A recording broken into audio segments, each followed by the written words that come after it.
Tonight, we are learning former President Trump is facing dozens of counts in that criminal indictment that includes a felony charge. But supporters are standing behind him and voicing their opposition to the prosecutors. Tonight, we do have KCAL News reporter Laurie Perez live in Westwood with the very latest. Laurie. Well, Leslie, we did not see massive protests like we saw before and after the 2020 election, but there were a few rallies, including one in front of the federal building behind me this afternoon, as the former president's most ardent supporters are coming out to say they are still with him now more than ever.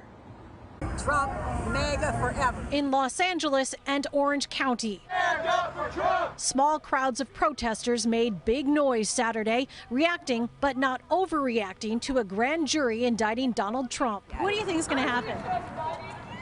Nothing.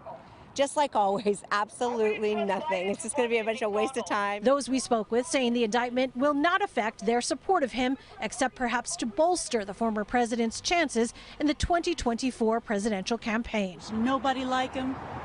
There's no one else who has his following, and he will win in 2024. No doubt about it. Well, some doubt. Political strategist Luis Alvarado says this will be a tough week for Trump legally and even tougher week politically for Florida Governor Ron DeSantis, thought to be his main political rival, who addressed the developments in Pennsylvania Saturday. Now he turns around purely for political purposes and indicts a former president on misdemeanor offenses that they're straining to try to convert into felonies. That is when you know that the law has been weaponized for political purposes. That is when you know that the left is using that to target their political opponents. What he's doing, same thing that Pence is doing, attacking Democrats. Right? So it takes away from having to answer or defending Trump, and is just saying, well, this is all a Democrats' strategy or contempt or misguided, whatever. A source familiar with the indictment tells CBS News the former president is being charged with falsifying business records in the first degree, a felony.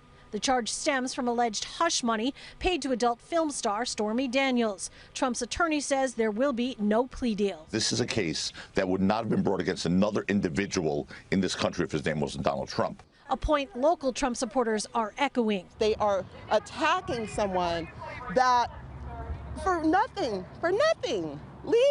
Leave my president alone. Meanwhile, Stormy Daniels, in her first interview since the indictment, said this. I get in these moments where I get emotional. I'm like, I wish I'd never done this. This is so stupid. But I'd still do the same thing because it was the right thing to do. Now, even with the smaller crowds, there was an altercation between Trump supporters and two people at the Huntington Beach rally. Police say one person was taken to the hospital with minor injuries after being hit in the head with a skateboard. They say they also took one person into custody. We're live in Westwood tonight. I'm Laurie Perez, KCAL News. Back to you.